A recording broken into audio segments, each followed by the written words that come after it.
Next berikutnya, tradisi di Indonesia yang merupakan kekayaan budaya lokal yang bercerita atau berisi tentang melestarikan budaya adat.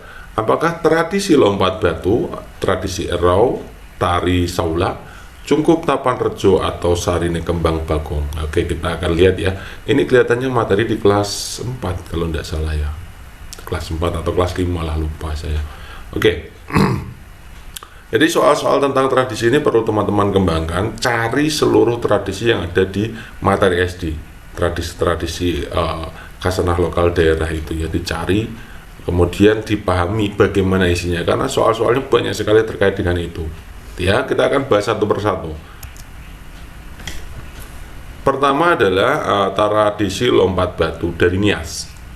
Ya, ini biasanya dilakukan oleh para pemuda dengan cara melompati tumpukan batu setinggi 2 meter untuk menunjukkan bahwa mereka sudah pantas untuk dianggap dewasa secara fisik. Jadi ini menceritakan atau berisi tentang kebanggaan dari seorang pemuda yang berhasil melompati tumpukan batu karena dianggap sebagai sudah dewasa gitu ya.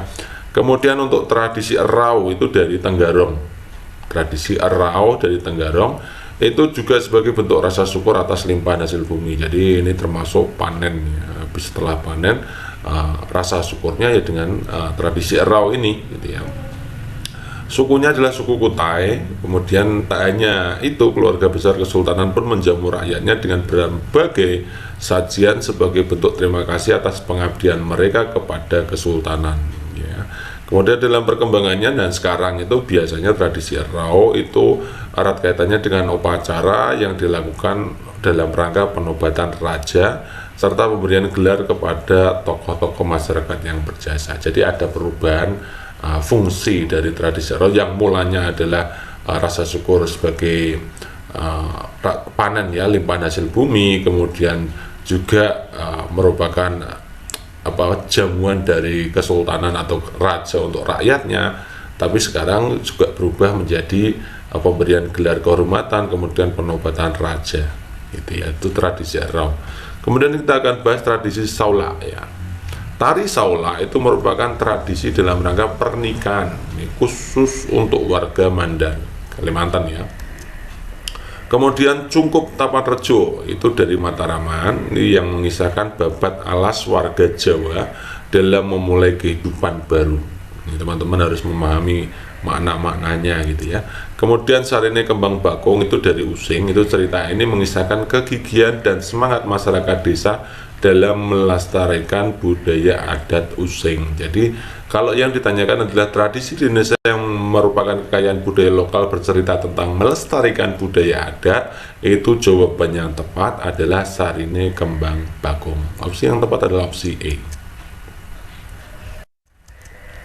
Berikutnya pasangan presiden dan wakil presiden yang dipilih sesuai dengan amandemen ketiga Undang-Undang Dasar Negara Republik Indonesia tahun 1945 pasal 6A.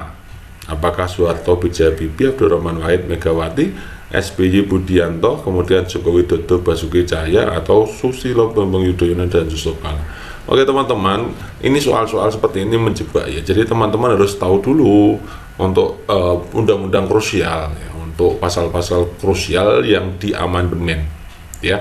Pada pertemuan yang lalu kita sudah pernah bahas ini ya, jadi teman-teman saya harapkan untuk menonton semua video dari my channel sejak FR1 gitu ya, sejak pembelajaran program 1 ya. Nanti ada semuanya, ada yang latar belakang amandemen sila 1 ayat 2, pasal 1 ayat 2 dan seterusnya itu ya.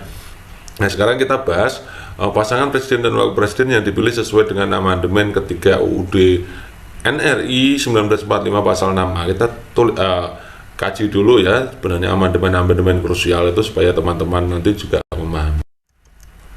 Nah, amandemen yang pertama kita mulai ya, bukan amandemen yang pertama tapi pembahasan materi kita yang pertama itu tentang pergeseran kekuasaan membentuk undang-undang dari presiden ke DPR. Jadi dulunya sebelum amandemen itu yang berhak membuat undang-undang itu adalah presiden, kemudian DPR hanya berfungsi sebagai alat persetujuan saja gitu ya. Itu dulu sebelum amandemen. Setelah amandemen ada pergeseran kekuasaan membentuk undang-undang.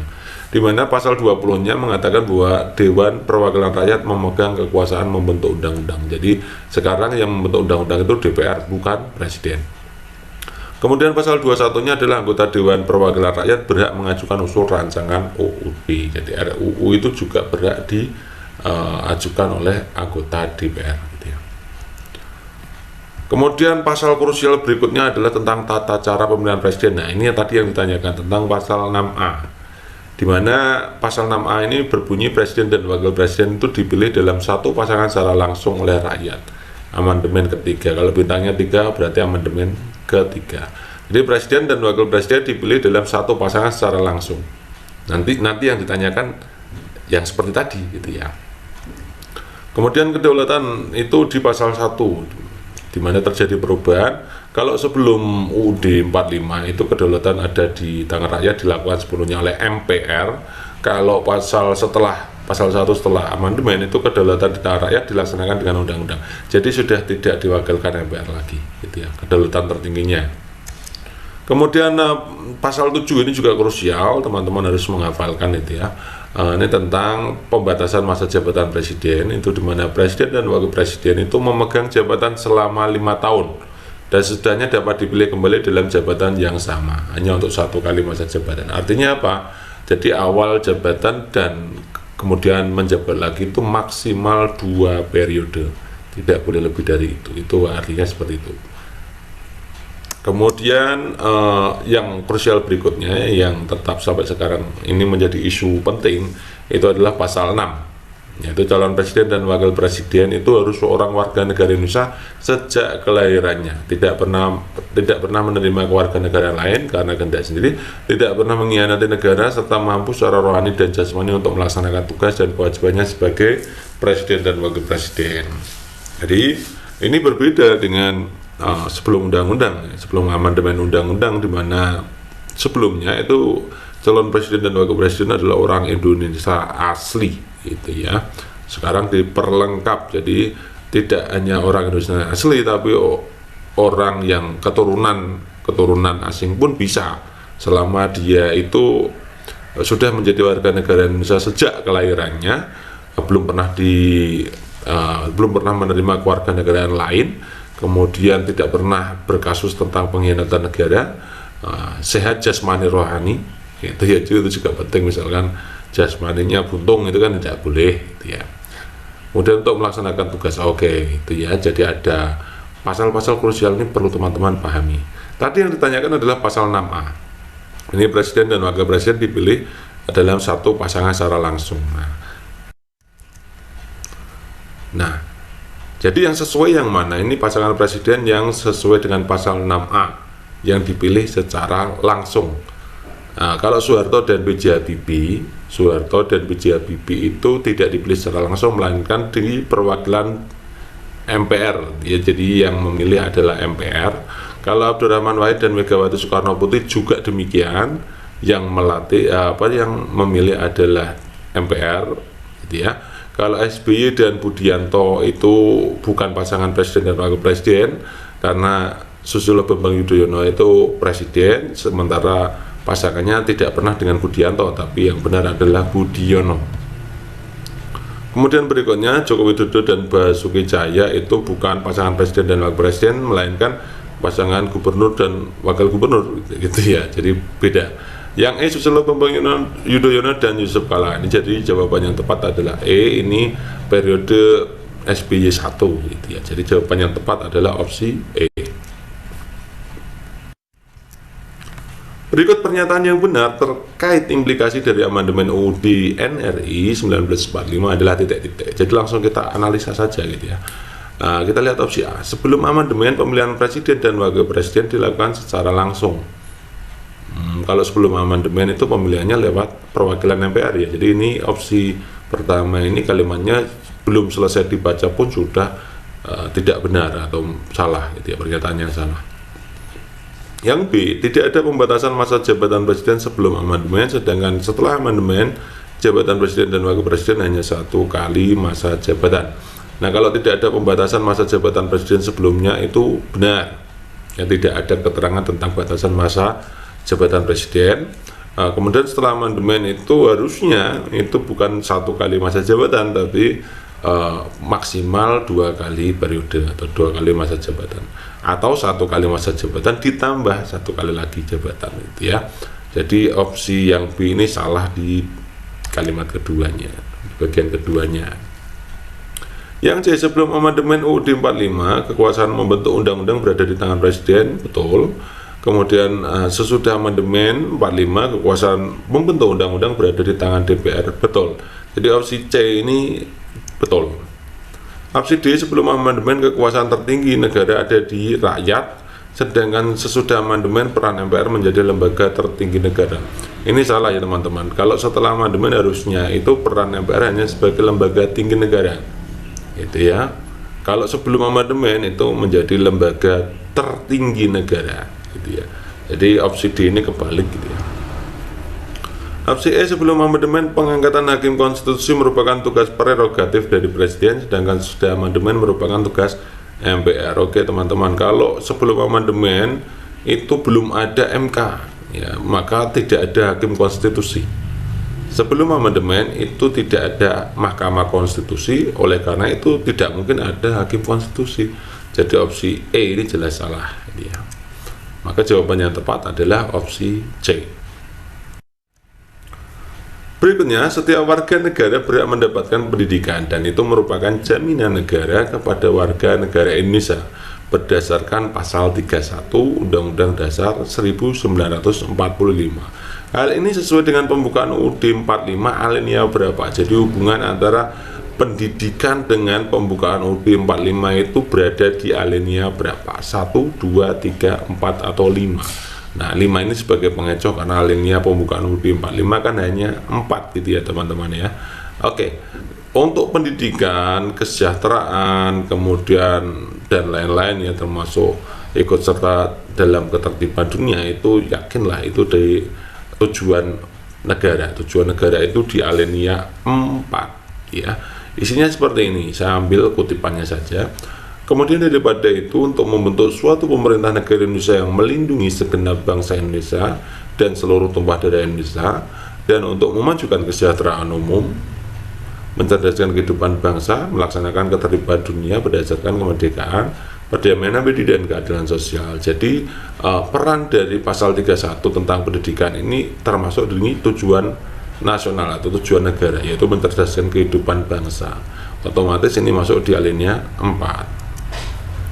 Nah kemarin ada soal juga tentang apa itu namanya ya, BPJS ya, sudah kita bahas ya. BPJS itu juga di alinea 4, yaitu memajukan kesejahteraan umum. Jadi teman-teman harus membedah masing-masing makna dari alinea dari 1, 2, 3, 4. Kita sudah pernah memberikan materi tentang itu, silahkan teman-teman cari dari program 1 sampai program ke 26 ya, dicari saja. Next, berikutnya, keberadaan tikus dengan populasi yang meledak sangat merugikan petani. Tanaman bisa gagal panen seketika jika tidak bisa ditanggulangi dengan benar. Cara paling efektif dalam penanggulangan populasi tikus di sawah adalah titik-titik. Ya, yang ditanyakan adalah cara yang paling efektif. Mungkin opsi pilihan gadanya semuanya cara dipakai oleh petani-petani kita, gitu ya.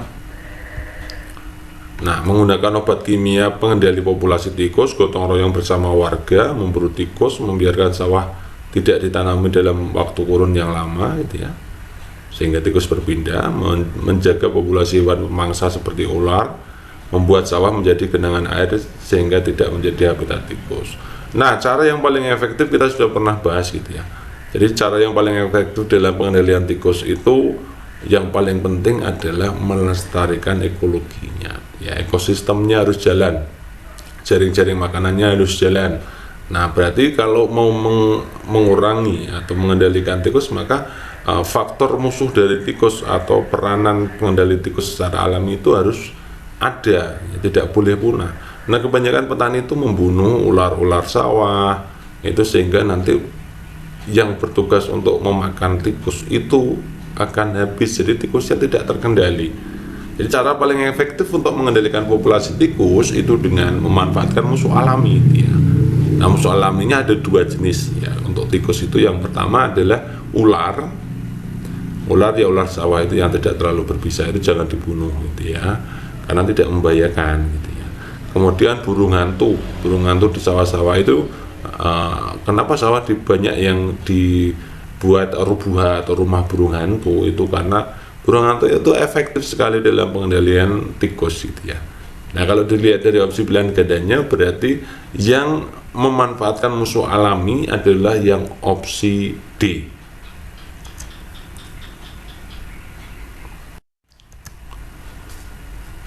Oke, next berikutnya, beberapa pekerja angkut akan menurunkan barang dari truk yang memiliki kapasitas angkut paling banyak 825 kg. Jika berat badan sopir 65 kg, dan barang yang diangkut dikemas dalam kotak yang masing-masing 30 kg, banyak kotak barang terbanyak yang diangkut oleh truk tersebut adalah titik-titik. Lihat opsi pilihan gandanya ada 25, 30, 15, 18, dan 45. Ini terkait dengan persamaan linear satu variabel ya. Oke, bagaimana cara menyelesaikan soal ini? Silakan teman-teman itu kalau merasa yakin mengerjakan, dikerjakan dulu, di pause dulu, kemudian dicari ya. Jangan lupa untuk atur waktu ya. Jadi teman-teman itu atur waktu, dipercepat ya, dilatih supaya menghitung cepat. Kemudian baru di play sehingga nanti teman-teman itu tahu pembahasannya ya. Oke, kita mulai. Jadi kita mulai dari yang diketahui dulu. Kita tahu bahwa kapasitas barang atau kapasitas angkut itu adalah kapasitas barangnya ya. Kapasitas barang yang diangkut itu adalah kapasitas total dikurangi berat ya sopir, kondektornya. Karena di sini soalnya hanya sopir ya, kita dikurangkan sopir kita aja ya. Jadi kapasitas angkut total dikurangi sopir kan gitu ya. Barangnya itu berarti kapasitas angkut total dikurangi sopir. Berarti 825 kita kurangkan dulu dengan 65. Ya, itu 760 hasilnya. Jadi barang yang diangkut itu maksimal atau paling banyak itu harus 760 kg. Nah, jika jumlah kotak itu misalkan X, padahal masing-masing kotak itu beratnya 30 kg, berarti 30X kan barangnya kan kotaknya X, banyaknya kotak X, satu kotaknya 30 kg, berarti 30X kan itu harus kurang dari atau sama dengan 760. Kenapa kurang dari? Kan kapasitas maksimumnya hanya 760 barangnya, berarti harus kurang dari kan, tidak boleh lebih. Kalau melebihi itu maka nanti kapasitas angkut maksimalnya tidak pas gitu ya, kelebihan muatan, harus kurang dari gitu ya. Berarti X nya ketemu 760 dibagi 30 kan gitu ya. Nolnya teman-teman bisa dibuang atas dan bawah kan, jadi 76 dibagi 3 kan gitu mudah ya. 76 bagi 3 ketemunya berapa? 25, sekian. Jadi X itu kurang dari atau sama dengan 25, sekian. Karena kurang dari 25, sekian maka angkanya itu kalau kita susun itu 1 sampai 25. Yang paling banyak berarti 25 kan gitu ya. Banyak kotak maksimalnya berarti 25. Oke, jadi jawaban yang tepat adalah opsi A. Kevin mendapatkan hukuman lari mengelilingi lapangan berbentuk lingkaran sejauh 1320 meter karena terlambat sekolah. Ya, jadi hukumannya adalah mengelilingi lingkaran, jaraknya harus 1320 meter. Dia sudah menyelesaikan 2 putaran dari 6 putaran yang harus dilakukan. Ukuran diameter lapangan yang dikelilingi Kevin berapa? Oke, jadi ini jarak yang ditempuhnya 1320. Ini teman-teman bisa cari dulu ya, di pause dulu, kemudian dihitung dulu.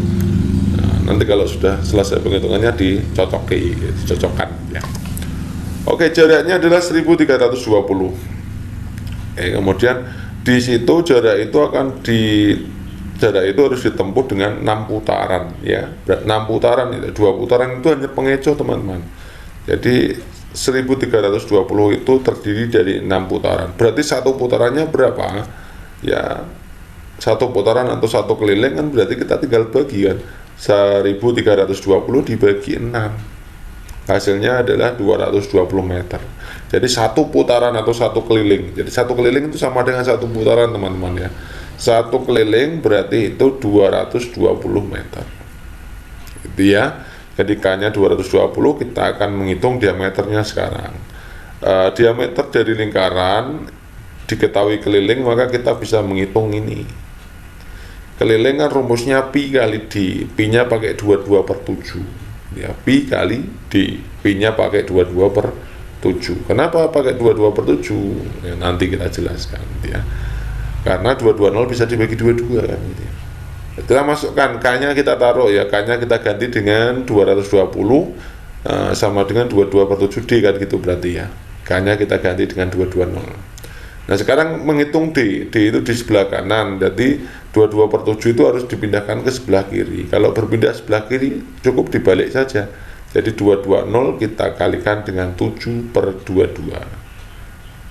Tadinya 7 kan di bagian bawah atau di bawah per kan, jadi di atas per. Dua-duanya tadinya di atas, jadi di bawah kan itu. Nah diameternya itu berarti 220 dikali 7 bagi 22. Nah 220 itu dengan 22 kan bisa dibagi kan, dan dikecilkan. Masing-masing dibagi 22 berarti 220 bagi 22 kan 10 ya. 10 kali 7 berarti 70. Jadi diameternya adalah 70 meter.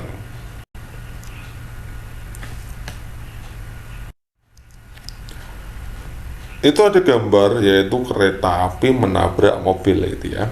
Pada peristiwa tabrakan kereta api dan mobil, terlihat kereta berjalannya tidak terlalu cepat, namun mobil yang ditabrak terpental jauh.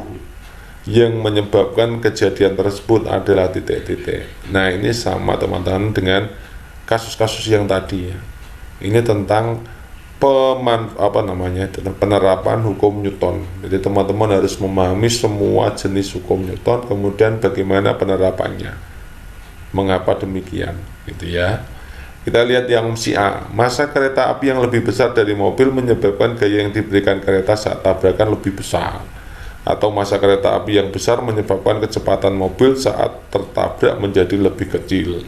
Atau C, gaya yang diberikan kereta api kecil karena massa kereta api juga kecil. Atau D, massa mobil yang lebih kecil dari kereta sehingga kecepatan mobil saat tabrakan menjadi lebih lambat. Atau E, kecepatan kereta yang lambat menyebabkan massa kereta juga kecil sehingga gaya yang diberikan lebih besar. Jadi ini terkait dengan hukum Newton ya. Kalau tentang tabrakan itu kita pakainya hukum Newton 2 saja gitu ya. Massa kereta itu jelas lebih besar daripada massa mobil ya, setuju ya. Jadi kereta itu punya massa atau punya berat yang lebih besar daripada berat mobil. Oke, itu satu. Fakta satunya seperti itu. Nah, kita tahu bahwa rumus untuk mencari F, hubungan antara gaya, massa, dan percepatan itu seperti ini. F sama dengan M kali A. Gaya yang diberikan itu sebanding dengan massa, sebanding pula dengan percepatan. Artinya apa? Semakin besar massanya, ya, semakin besar massanya, maka semakin besar gayanya. Nah, kereta itu punya massa yang lebih besar dari mobil, otomatis gaya yang diberikan kereta lebih besar daripada gaya mobil. Oleh karena itu nanti ketika tabrakan itu pasti terpental jauh. Itu intinya seperti itu, paham ya? Jadi kita pakai hukum Newton 2, rumusnya Fm kali A. Gaya itu sebanding dengan massa. Jadi semakin besar massanya atau massanya lebih besar, maka gaya yang diberikan lebih besar. Ya, jadi gaya yang diberikan oleh kereta api itu lebih besar daripada gaya mobil sehingga mobilnya itu terpental jauh. Itu ya. Berarti itu jawabannya. Kita lihat opsi A. Massa kereta api lebih besar, oke, dari mobil menyebabkan gaya yang diberikan kereta saat tabrakan lebih besar daripada gayanya mobil. Oke, jawaban yang tepat ya di opsi A berarti ya. Oke. Berikutnya, perhatikan hal berikut. 1. Kerangka berpikir dan hipotesis, tujuan penelitian dan manfaat penelitian, hasil siklus 1, 2 dan pembahasan, desain penelitian, metodologi penelitian. Yang kelima, daftar pustaka dan lampiran. Nah, sistematika penulisan PTK yang benar ini berdasarkan urutannya ini ya. Ini kelihatannya juga sudah pernah ada, tapi mungkin variannya agak berbeda. Oke, kita bahas ya. Kalau kerangka berpikir dan hipotesis itu masuk dalam apa ya? Teman-teman ingat? Oke. kita akan berikan pembahasan globalnya saja, jadi tidak langsung kita analisa, tapi kita teorinya harus tahu dulu supaya nanti soal apapun teman-teman harus bisa. Sistematika untuk PTK itu dimulai dari bagian pembuka. Jadi bagian itu ada 3 teman-teman, bagian pembuka, bagian isi, bagian penutup gitu ya. Bagian pembuka isinya apa saja? Halaman judul, halaman pengesahan, abstrak, kata pengantar, daftar isi, daftar tabel, daftar lampiran, daftar gambar. Itu di halaman pembuka. Kemudian di bagian isi itu ya bab 1 sampai bab 5 itu ya. Bab 1 itu memuat latar belakang, identifikasi masalah, rumusan masalah, tujuan, manfaat. Kadang-kadang ditambahi dengan penelitian yang relevan. Ya, saya ulangi lagi ya. Latar belakang, rumusan masalah. Kadang-kadang sebelum rumusan masalah ditambah identifikasi masalah. Jadi latar belakang, identifikasi masalah, rumusan masalah, tujuan, manfaat. Kemudian kadang-kadang ditambah dengan penelitian yang relevan. Bab 2 itu tentang pembahasan teori, kerangka berpikir, dan hipotesis. Jadi menjelaskan teorinya, kemudian alur yang dipakai ya, sehingga nanti punya hipotesisnya temu juga ya. Bagian ketiga ini tentang setting dan prosedur penelitian, metodologi penelitian ya. Setting itu yang meliputi subjek penelitian, objek penelitian, lokasi, dan seterusnya. Itu ya. Kemudian bab 4 ini tentang pelaksanaan penelitian dan hasil. Jadi hasil siklus 1, hasil siklus 2, dan seterusnya, kemudian dibahas masing-masing hubungan antar siklus itu di hasil penelitian dan pembahasan. Kemudian di bab kelima itu ada simpulan dan saran serta rekomendasi. Jadi simpulan, saran, rekomendasi. Teman-teman harus paham bagian-bagian ini ya. Ini wajib hukumnya untuk menghafalkan ya. Dipahami gitu ya. Kemudian bagian ketiga ya, setelah bagian isi, bagian pembuka, bagian isi, sekarang bagian yang ketiga adalah bagian penutup, itu meliputi daftar pustaka, kemudian lampiran-lampiran. Itu ya urutan. Kita sudah bentuk sistematikanya sesuai urutan dari yang awal sampai akhir. Oke. Jadi kalau kita bahas untuk sistem penulisan PTK yang benar pada soal ini, kerangka berpikir dan hipotesis ini maksudnya di bab 2. Tujuan penelitian, manfaat penelitian itu pasti di bab 1 bersama latar belakangan gitu ya. Hasil siklus 1, 2 serta pembahasannya ada di bab 4. Desain penelitian, metodologi penelitian itu tentang setting penelitian ya. Setting penelitian, metodologi penelitian itu di bab 3. Daftar pustaka, lampiran itu di bab 5. Jadi kalau penutup ya, bukan bab 5, penutup. Jadi kalau kita urutkan itu berarti nomor 2 ini awal, kemudian baru nomor 1, kemudian nomor 4, nomor 3, dan terakhir nomor 5. Jadi jawaban yang tepat ya ini 2, 4, 1, 3, 5.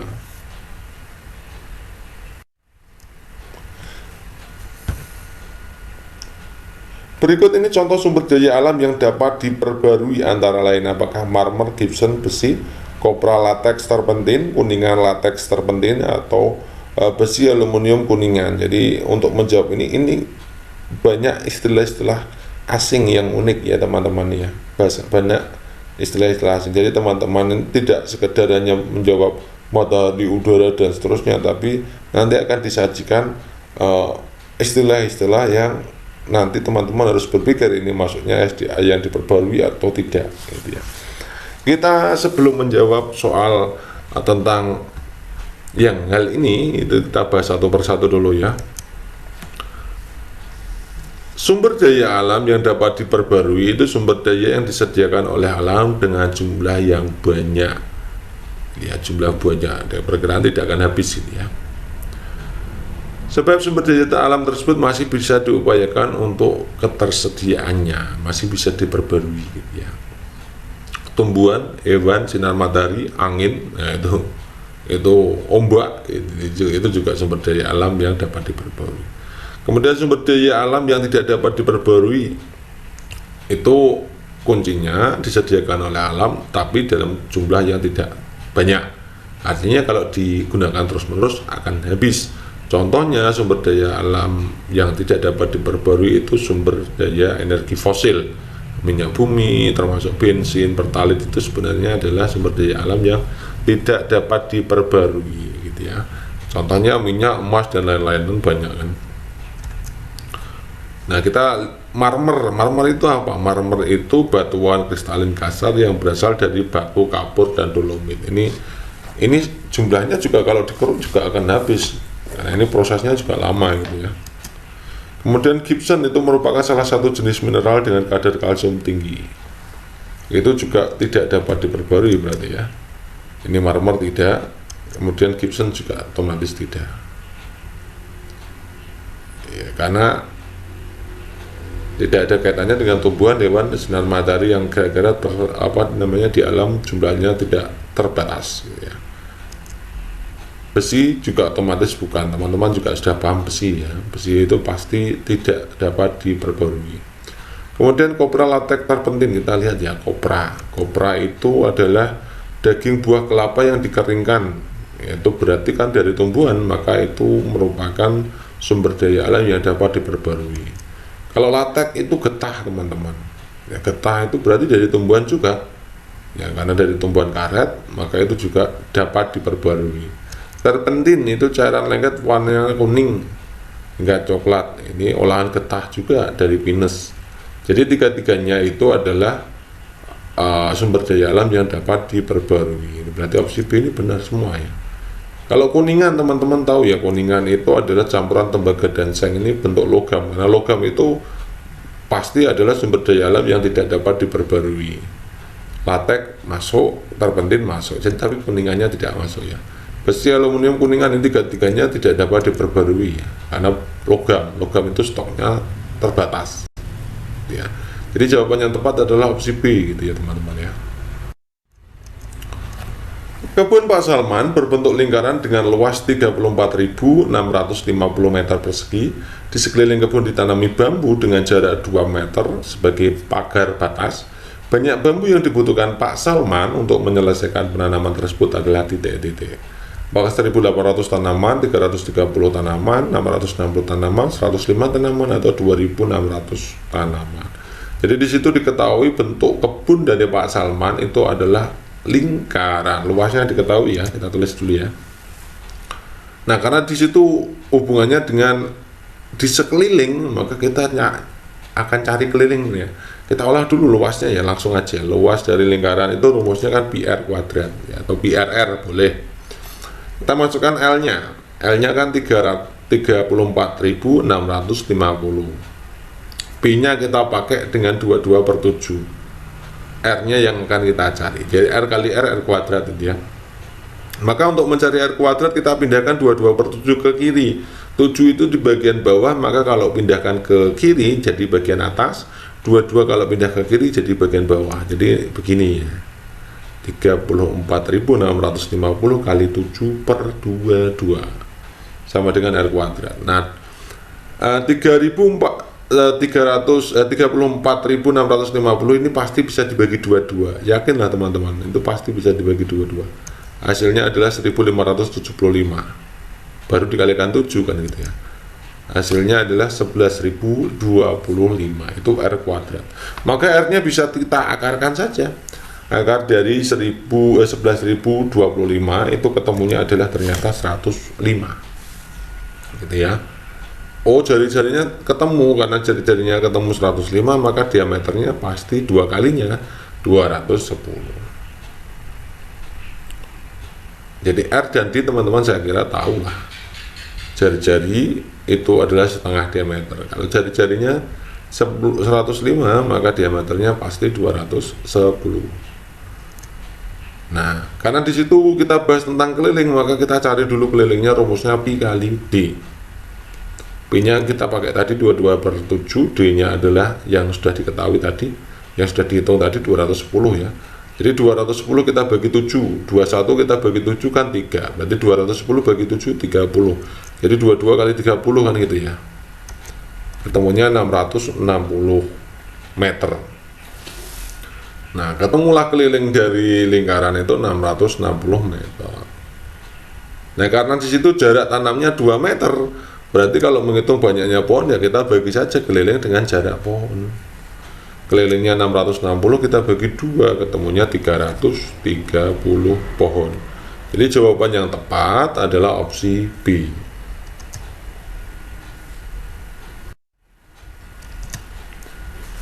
Terumbu karang harus dilindungi karena memiliki fungsi ekonomi, ekologis, dan sosial ekonomi. Nah, berikut yang merupakan fungsi ekonomi terumbu karang bagi manusia. Fungsi ekonomi gitu ya. Apakah mengurangi hembasan gelombang pantai sebagai sumber makanan dan obat-obatan, sebagai daya tarik objek wisata, mencegah terjadinya abrasi pantai. Kita harus memahami dulu ya teman-teman untuk jawab ini. Jadi kemarin mungkin kurang lengkap ya untuk pembahasan kita. Jadi fungsi dari hutan kota, fungsi dari terumbu karang, fungsi dari mangrove itu terbagi menjadi beberapa bagian. Ada fungsi ekologi, ada fungsi ekonomi, ada juga yang fungsi ekonomi sosial atau sosial ekonomi ya. Kalau manfaat atau fungsi ekonomi ini terkait kalau misalkan terumbu karang bisa dijadikan sumber makanan, bisa dipakai sebagai obat-obatan, juga kan objek wisata bahari, itu ekonomi ya, terkait dengan perekonomian. Jadi manfaat ekonominya banyak dari terumbu karang. Kemudian kalau ekologi ini tentang keseimbangan ekosistem ya. Jadi fungsi ekologi itu fungsi dalam menjaga keseimbangan ekosistem, atau bahasa kerennya pelestarian, fungsi pelestarian. Jadi fungsi dari terumbu karang itu dalam rangka pelestarian itu mengurangi hempasan gelombang pantai yang dapat berakibat terjadinya abrasi. Jadi selain dari fungsi mangrove atau bakau yang bagian bawah ada terumbu karang, itu sudah mengurangi efek gelombangnya, efek ombaknya gitu ya. Itu ekologinya salah satunya. Nah, kemudian kalau sosial ekonomi, ini terumbu karang sebagai sumber perikanan ya, sumber perikanan, pendapatan nelayan. Jadi seperti ekonomi tapi fungsinya fungsi sebagai pekerjaan lah intinya ya. Sumber perikanan kan hubungannya dengan pekerjaan, pendapatan juga pekerjaan gitu ya. Menjadi daya tarik objek wisata tadi juga termasuk sebenarnya ya manfaat ekonomi, tapi juga faktor sosialnya ada. Makanya disebut sebagai fungsi sosial ekonomi ya. Oke, kita sekarang jawab ya. Berikut yang merupakan fungsi ekonomi. Yang A, mengurangi hembasan gelombang pantai, itu berarti fungsi ekologi gitu ya. Sebagai sumber makanan dan obat-obatan, itu fungsi ekonomi gitu ya. Sebagai daya tarik objek wisata itu ekonomi sosial, ekonomi bisa, ekonomi sosial bisa. Mencegah terjadinya abrasi itu adalah sebagai kalau mencegah terjadinya abrasi berarti pelestarian ya, berarti ini fungsi ekologi. Nah, yang ditanyakan tadi adalah fungsi ekonomi. Jadi apakah daya tarik objek wisata atau sumber makanan dan obat-obatan? Nah, kalau daya tarik objek wisata bisa ekonomi, bisa sosial ekonomi. Kalau sumber makanan dan obat-obatan itu ekonomi. Jadi jawaban yang tepat adalah opsi B.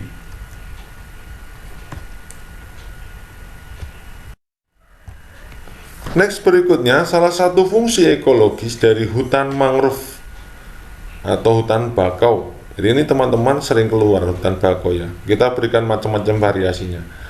A, kayunya digunakan untuk kayu bakar, diambil kayunya untuk membuat arang, tempat berlindung berkembangnya kembang biak binatang laut, kebanyakan sehingga bisa dimanfaatkan manusia. Oke. Jadi tadi kita sudah bahas ya, kalau fungsi ekologi itu hubungannya dengan pelestarian ekosistem, pelestarian alam, pelestarian ekosistem, menjaga keseimbangan ekosistem.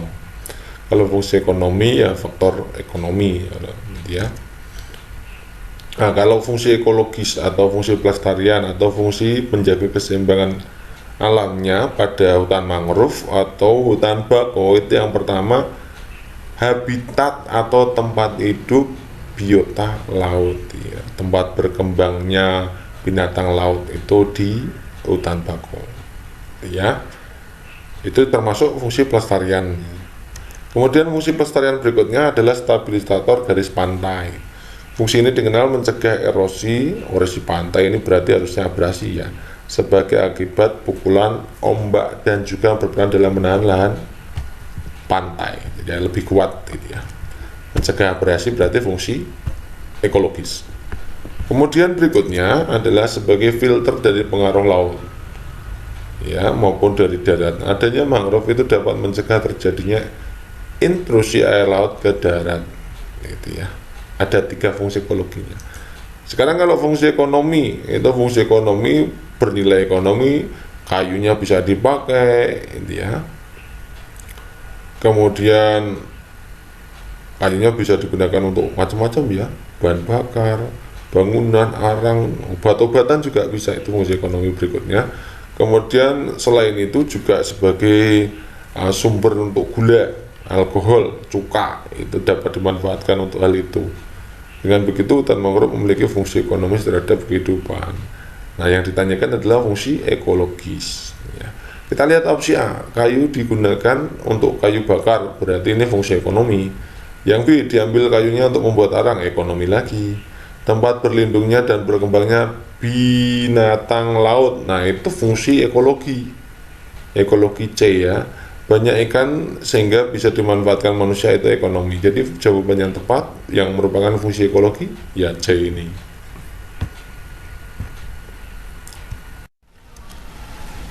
Berikutnya, perubahan energi pada pembangkit listrik tenaga mikrohidro yang mana?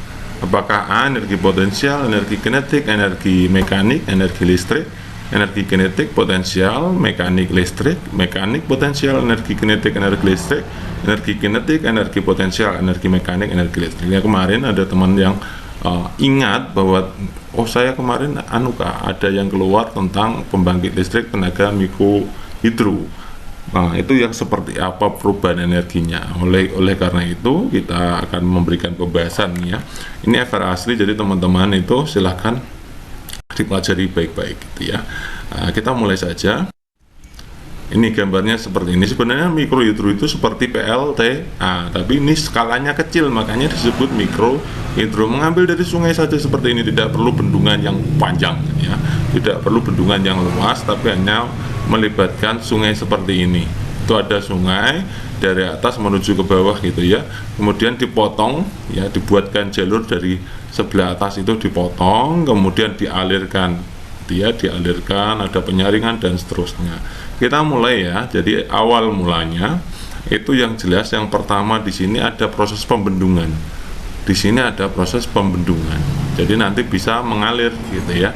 Airnya bisa mengalir. Proses pembendungan itu timbul energi potensial ya, potensial. Jadi energi potensial itu saat pembendungan ya. Kemudian dialirkan menuju ini kanal seperti ini, maka ini masuknya energi kinetik atau energi gerak.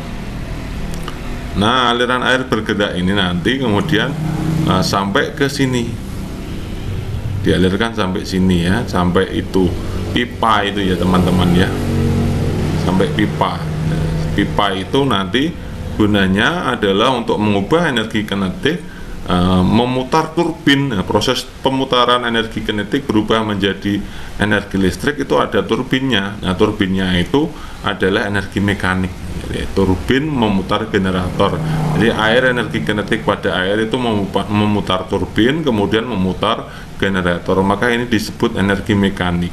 Nah, gitu ya. Kemudian setelah itu muncullah energi listrik ini akibat generator yang berputar, sehingga terjadi perbedaan flux magnetik ya. Jadi energi listrik itu teman-teman. Jadi urut-urutannya kita bisa mulai gitu ya. Jadi energi potensial dulu, kemudian baru energi kinetik, kemudian baru energi mekanik, yang terakhir adalah energi listrik. Nah, ini kalau kita buat sketsanya yang bagian turbin gitu. Pada gambar yang atas itu kan turbinnya tidak kelihatan gitu ya. Yang bawah itu ya, itu air mengalir, kemudian dari energi potensial air menjadi energi kinetik ya. Energi kinetiknya tidak ditulis ya.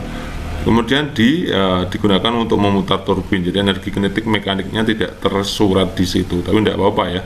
Turbin air kemudian menjadi generator, kemudian energi listrik. Nah teman-teman, selain soal yang hanya perubahan energi, teman-teman juga harus melihat komponen-komponen apa saja yang ada pada PLT mikrohidro ini ya. Ya, dari itu ya, apa namanya komponennya, silahkan teman-teman itu dilihat dari water pressure atau penekan air, penekan gitu ya, kemudian ke control valve atau kutub kontrol, kemudian di situ ada pipe line atau pipa ya, line atau pipanya, kemudian di situ ada turbin atau water turbin khusus untuk turbin yang berputar karena air ya, pusaran air di situ ada.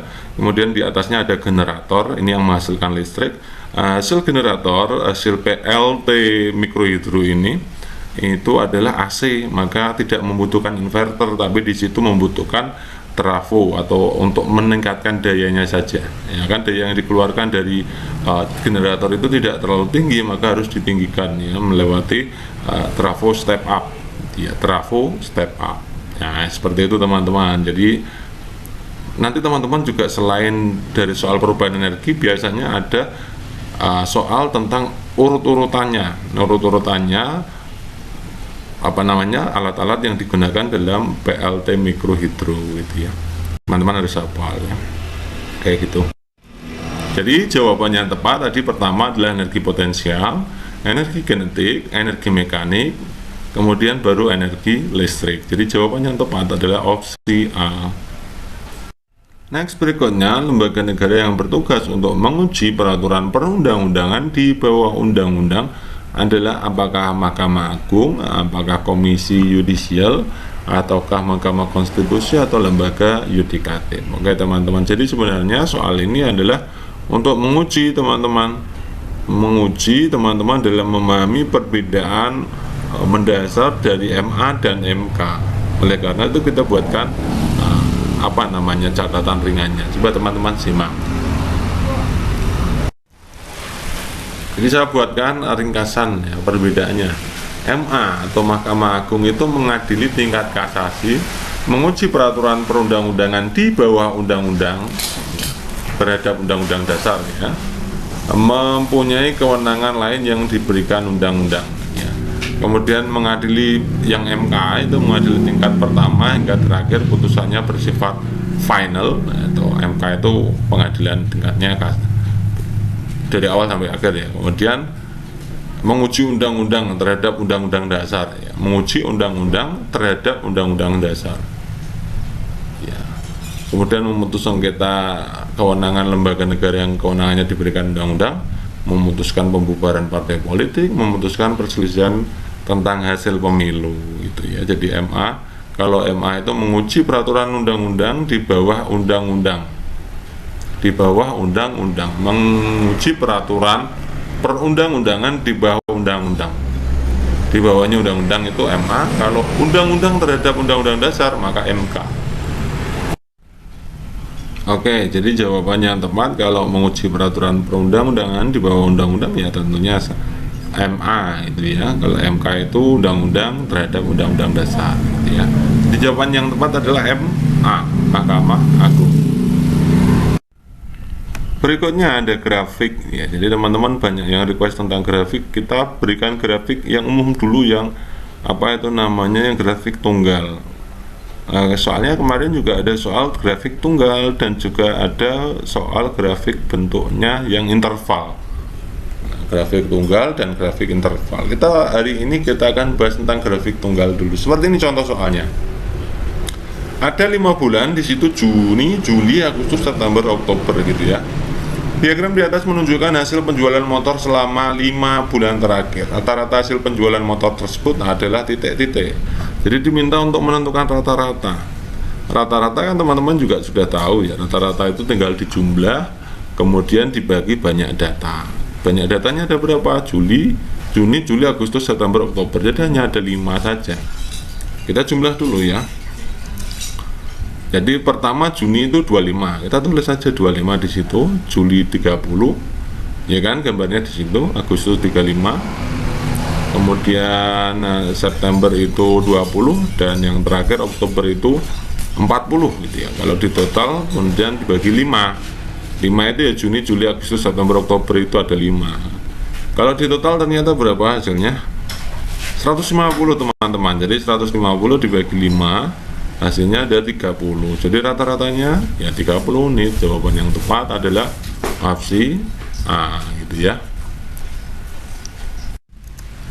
Kita mulai dari yang pertama, pelaksanaan pemilu harus sesuai dengan asas-asas pemilu yang telah ditentukan. Jadi pelaksanaan pemilu harus sesuai dengan asas-asas pemilu yang telah ditentukan. Jika terjadi perselisihan mengenai hasil pemilu, yang berwenang menyelesaikannya adalah apakah A, BPK, B, Mahkamah Agung, C, Komisi Yudisial, ataukah D, Mahkamah Konstitusi. Nah, kisi-kisi soal tes P3K yang keluar di tahap 1 kemarin ya, itu adalah teman-teman yang penting itu bisa membedakan fungsi pokok dari MA dan MK. Ini saya ulangi lagi ya, kisi-kisinya adalah teman-teman bisa membedakan fungsi dan kewenangan atau tugas dan kewenangan dari MA dan MK. Perbedaannya letaknya di sebelah mana gitu ya. Saya kasih simulasi soalnya seperti ini. Nanti mungkin soalnya ada membandingkan tentang perundang-undangan yang harus dikaji di MA atau yang harus dikaji di MK. Nah, kita bahas dulu untuk Mahkamah Konstitusi. Kelihatannya kita juga sudah pernah ya membahas tugas dan wewenang MK. Jadi MK itu merupakan lembaga yudikatif di Indonesia. Tugasnya pertama itu mengadili pada tingkat pertama dan terakhir yang putusannya bersifat final untuk menguji undang-undang terhadap UUD 45. Nah, kalau MK itu menguji undang-undang terhadap UUD 45, kalau MA itu menguji undang-undang di bawah peraturan di bawah undang-undang terhadap undang-undang di bawahnya ini, berarti ya, itu intinya seperti itu. Yang kedua, memutuskan sengketa kewenangan lembaga negara yang kewenangannya diberikan oleh Undang-Undang Dasar 1945. Yang ketiga, memutuskan pembubaran partai politik. Yang keempat, memutus perselisihan tentang hasil pemilu. Nah, itu adalah tugas MK. Lalu kalau tugas MA apa? Saya juga jelaskan tugas MA. Yang pertama, mengadili pada tingkat kasasi. Jadi ada pengadilan negeri, pengadilan tinggi, kemudian baru yang pusat itu pengadilan kasasi. Yang mengambil alih yaitu MA itu sendiri ya, Mahkamah Agung. Kemudian mengajukan 3 orang hakim konstitusi. Kemudian menguji peraturan perundang-undang di bawah undang-undang. Nah, tadi bedanya MK dan MA itu letaknya di sini, teman-teman. Kalau MK menguji undang-undang terhadap UUD 45, kalau MA itu menguji peraturan di bawah undang-undang terhadap undang-undang. Ya. Jadi jawaban kalau mengenai perselisihan hasil pemilu, berarti jawaban yang tepat adalah opsi D, Mahkamah Konstitusi. Next, berikutnya, mobil dengan massa 750 kg bisa melaju dengan kecepatan 20 meter per sekon jika mengangkut muatan barang 450 kg. Kecepatan yang bisa ditempuh mobil jika muatan mobil sudah diturunkan adalah titik-titik. Di situ lihat opsi pilihan gandanya ya, 32,0, 31,5, 42,0, 35,0 atau 37,5. Oke. Di situ kita lihat dulu ya, massa awalnya itu berarti massa mobil dengan massa barang gitu ya. Massa mobil dengan massa barang berarti 750 dan 450. Ini massa awalnya itu 1200. Kemudian di situ percepatan awalnya adalah 20 meter per sekon kuadrat, oke. Kemudian di tengah perjalanan itu muatan barang sudah diturunkan, berarti 450-nya hilang ya. Tinggal M1-nya, 3M-nya tinggal mobilnya saja, berarti masa setelah barangnya diturunkan atau M2 itu 750. Ya kan? Yang ditanyakan adalah A2. Soal ini terkait dengan hubungan antara massa dengan percepatan. Ini hubungan massa dan percepatan itu ciri khas dari hukum 2 Newton. Di mana hukum 2 Newton itu mengatakan bahwa percepatan itu hasil bagi antara gaya dengan massa. Di situ teman-teman bisa melihat bahwa A dan M itu berbanding terbalik karena A itu di atas, M di bawah gitu ya. A dan M itu berbanding terbalik, maka artinya apa? Semakin besar massa maka percepatannya semakin kecil. Demikian pula kalau semakin kecil massa maka semakin besar percepatannya. Nah, karena di situ pada soal itu massanya diperkecil kan dari 1200 menjadi 750, maka logikanya nanti percepatannya harus lebih besar. Ya. Oke. Karena perbandingan terbalik berarti kita buat perbandingan terbalik antara massa dengan percepatan. Jadi A1 dibagi A2 sama dengan M2 bagi M1, karena di situ terbalik maka 12 21 gitu, intinya gitu ya teman-teman. Ya, kita masukkan angkanya. A1 nya 20, A2 nya yang mau kita cari 750, yang M2 M1 1200, kita bisa bagi 750 dengan 1200 dengan 50. Nah, supaya nanti mudah perhitungannya, kalau kita bagi 50 yang atas ketemunya adalah 15, yang bawah kalau kita bagi 50 ketemunya 24. Jadi A2 itu silangannya dengan 15 kan, berarti 15 ditaruh di bawah, jadi 20 kali 24 kita bagikan dengan 15. Nah, 20 dengan 15 kita bisa bagi 5, yang atas ketemu 4, yang bawah ketemu 3. Jadi 4 kali 24 itu 96 kan, dibagi 3 ketemunya 32. Oh, jadi percepatan setelah barang diturunkan adalah 32 meter per sekon kuadrat. Jadi jawaban yang tepat adalah opsi A. Berikutnya lagu daerah yang isinya pesan kepada kita agar dapat saling berbagi dengan orang lain supaya bisa merasakan kebahagiaan bersama-sama. Kita lihat opsi pilihan gandanya adalah Tokecang, Bungung Jumbo, Soleram, dan Badindin gitu ya. Mana yang menceritakan tentang indahnya berbagi, intinya seperti itu ya, supaya kita bisa merasakan kebahagiaan. Oke, kita akan bahas satu persatu. Jadi masing-masing lagu ini di opsi pilihan gandanya ini kita akan kupas maknanya. Kalau Bungung Jumbo itu lagunya dari Aceh, menceritakan tentang bunga cempaka yang masyhur di provinsi Aceh. Bunga tersebut terkenal sangat indah, sangat menawan saat sedang mekar gitu ya. Liriknya tidak usah kita masukkan gitu ya. Oke, kemudian kalau Bungung Jumbo sudah, kalau yang berikutnya Soleram itu dari Riau, itu ceritanya tentang cinta dan persahabatan. Di dalamnya juga mengandung pesan orang tua kepada sang anak untuk menjaga tali silaturahmi dengan siapapun, gitu ya. Itu Soleram, jadi bukan tentang kebahagiaan kalau kita berbagi, bukan ya. Bungung Jumbo juga bukan. Kalau Tokecang kita lihat dari Jawa Barat, ini lagunya ceritanya tentang orang yang serakah gitu ya. Makna yang tersirat pada lagu Tokecang ini adalah sebaiknya kita dapat saling berbagi dengan orang lain, tidak serakah artinya ya, supaya bisa merasakan kebahagiaan bersama gitu ya. Oh, berarti lagunya tentang berbagi ya, supaya bisa berbagi dan merasakan kebahagiaan, artinya tidak serakah. Kemudian kalau Badindin ini lagu daerah, menjadi lagu pengiring tarian indang dari Sumatera Barat. Lirik lagu Badindin mengandung pesan kepada generasi muda agar terus-menerus menjaga kebudayaan suku Minang. Badindin itu menjaga budaya itu ya. Jadi dari opsi A sampai D itu jawaban yang tentang berbagi ya, supaya bisa merasakan kebahagiaan bersama-sama, yaitu opsi A. Berikutnya ada gambar di situ sebagai stimulus, yaitu blender. Kemudian ada 5 langkah.